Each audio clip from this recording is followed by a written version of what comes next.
What's going on, guys? Welcome back to the channel, Riggs Gaming, and we are bringing you the Week 9 matchup. Can't believe we just wrapped up Week 9 here in CWL Premier.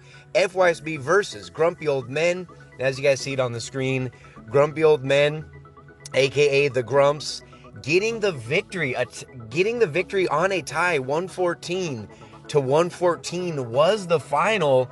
And this one stung a little bit. This one was really tough for FYSB. This was a must-win war for FYSB to have any potential shot at making it to the playoffs. And Grumpy Old Man was able to out-edge FYSB by 0.3%. What made this one even tougher were the stats, you guys. Hitting better at damn near every single Town Hall level.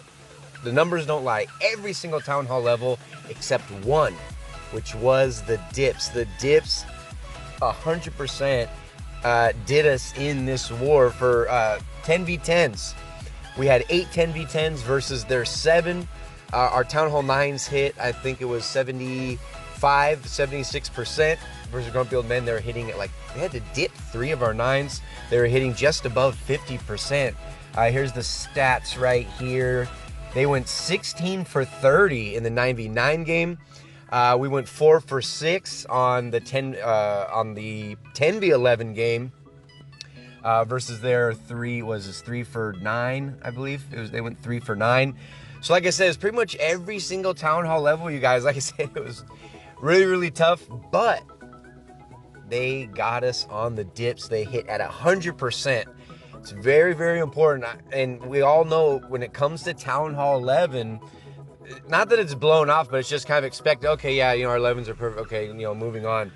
But you forget every single one of these attacks at the end of the day matter, and it mattered in this war. But GG to Grumpy Old Men, getting the victory. They'll be soaring into the playoffs. I think this was their 7th win on the season. But having said that, we still have 2 more wars left for FYSB here in Season 4, here in Premier. So we will be looking forward to that. We'll still be playing strong. But yeah, so those were the stats of this war, you guys. We'll go ahead and check out some of these attacks while I was babbling. We saw Mahovsky doing an incredible raid and bringing up. I'm telling you guys, anytime I see a Town Hall 9, when I'm checking replays and I see a Town Hall 9 that has a P.E.K.K.A. in the Army comp, that's getting recapped. So GG to Mahovsky on this one, getting that 3-star over Mitch Lucker. So I'll go ahead and take a look at one more Town Hall 9 attack. This one coming from none other than SAR. And then I got 3 or 4 10v10s I want to show you guys, and one of our 10v11 attacks. Before we go ahead and wrap it up, but in the meantime, we'll go ahead and check out this Town Hall 9 attack. We got SAR, you guys, doing it with a Queen Charge Lalo. Wait till you guys see this one. You guys know I do my absolute best. I really try to pick the best attacks to show you guys, so you'll see why I picked this one in a moment. So Queen starting down here at 6. She's going to be walking up. Went ahead and dropped King on the Builder Hut, just trying to clear all this trash. There's a lot of high HP buildings. You got the two elixir storages, you got the DE storage, you got the Town Hall up there.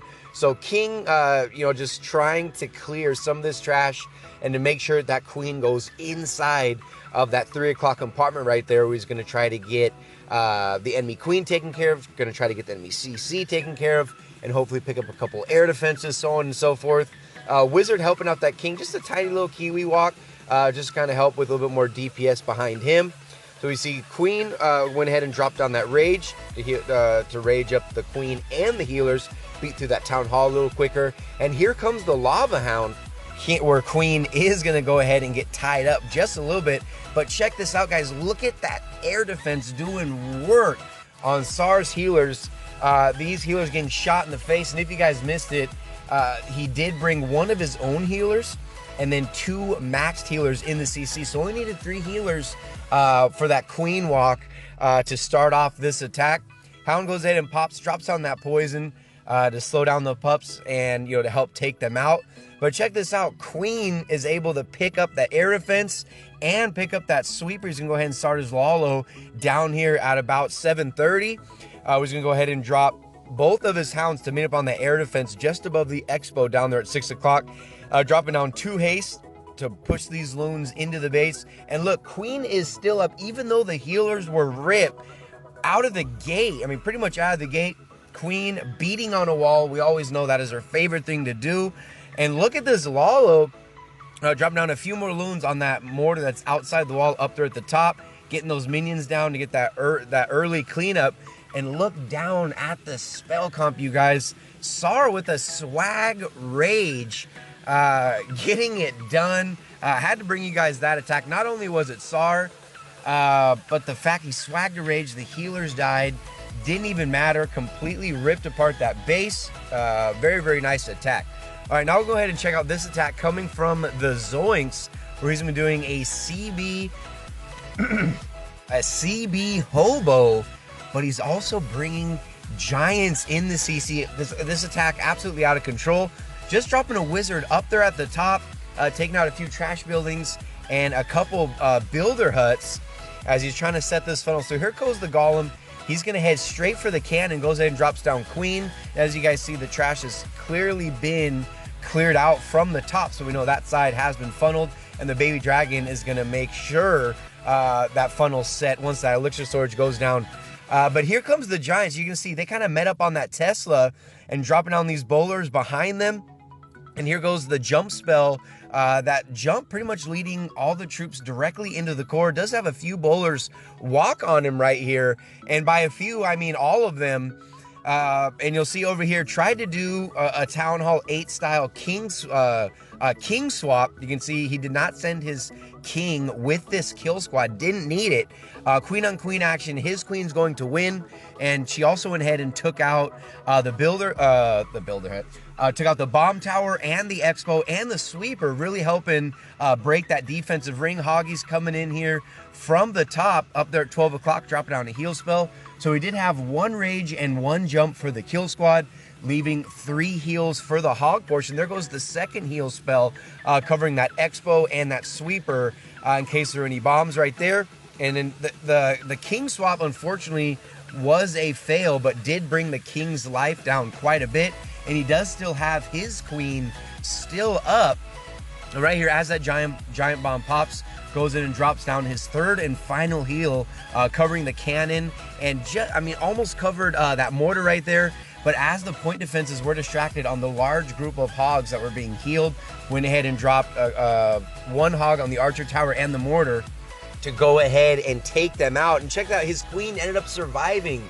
Even though those bowlers did not go inside the base, didn't matter. They actually helped a little bit on the outside there. GG's to the Zoinks getting that one done. Now we'll go ahead and check out this attack coming from Abby, a.k.a. Mr. Player, a.k.a. Ollie. Falcon, a lot of Falcon attacks. From both sides. Falcon, guys. Falcon is destroying Town Hall 10 bases as we know it. Open layouts, compact layouts. I'll go ahead, in case you guys haven't seen the video, I'll go ahead and link that down in the description. But the Falcon doing work, you guys. Player killing it with his attack strategy right now. Starting Queen over here at 3 o'clock where he wants her to go down. Another thing that we're seeing a lot, and it makes so much sense, as time develops, is the BK. How many times have you sent your BK into a base at Town Hall 10 to see that he is the first troop to die because of the single shot Inferno Tower? He's the fastest ground troop. So or at least, compared to golems and giants and bowlers and things like that, he's faster than all of them. So he always gets targeted by that Inferno Tower first. So by sending BK on the outside, you actually end up getting more value, because look at this BK. He clears all the trash down that side over there, and in turn, what that ends up doing is it keeps all the Valkyries inside the base, which is the number 1 complaint of Valkyries, is always want to wander. They're not going to wander if there's no trash on the outside of the wall for them to take out. And then same thing with bowlers, it keeps everything inside the core of the base and it is devastating when it's used right. So setting that BK on the outside, absolutely loving it. Forbidden's also killing it using that same style of attack where you send the BK on the outside, and it's like a free funneling troop. But anyway, Mr. Player showing us how it is done. Dude, 6-pack with Abby this war. So GG to him. Now we're going to check out, this is going to be the last Town Hall 10 attack before we get into the 10v11. This one coming from Good Night. And he's definitely putting this base to sleep right here. What he's going to be doing is a Queen Charge Lalo. It's a thing of beauty. I'll point out one thing towards the end. I mean, it was crucial to this 3-star, but in the meantime, we'll go ahead and check out how he gets this charge down. After that storage goes down, Queen is going to go ahead and target the Wizard Tower, and his Wizard takes out that Elixir Pump just to make sure that Queen goes exactly where he wants her to, which is kind of inside where that Island Expo compartment is. So goes ahead and drops down that Raid spell as he was taking quite a bit of damage from these point defenses. As the cannon's distracted, goes ahead and drops down a few wall breakers to get that wall pop. And same thing on this attack. Look, King walking on the outside. Another thing a lot of clans are doing as we watch this charge is, and it's to hinder something like a kill squad, and especially something like the Falcon. A lot of bases we're seeing are putting a lot, and I don't mean just mortars. It used to just be mortars, but now we're seeing Wizard Towers on the outside. We're seeing cannons on the outside of bases. We're seeing archer towers on the outside of bases. So sacrificing your king on the outside of the base, just like how Good Night did on this charge right here, you're leaving, I mean, that king is going to take out at least 3, if not 4 of those defenses, all kind of right there in a row right there. So another thing, base identification, and Good Night getting it done on this attack right here, starting with 3 haste to push these loons in, followed up by that raging. Kind of see the haste spell and the rage spell kind of kissing each other. Damn near in the core. Heal spell is down. So this is the part I was talking about. Look at the minions. Look at the freaking minions on that air defense, you guys. Minions taking out that air defense. If he did not do that, there was no way this attack would have gone up. That air defense would have ended up taking out all of his balloons.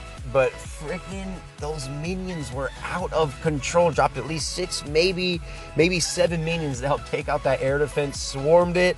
And that is pretty much what got that 3-star right there. Beautiful Queen Charge Lalo coming from Good Night. All right, guys, this is going to be our last and final attack before we go ahead and wrap this up. We're going to have Xandar, a.k.a. Mr. Player. And if I'm not mistaken, I believe he got a 4-pack this war as well. MVP award definitely going to Mr. Player in this war.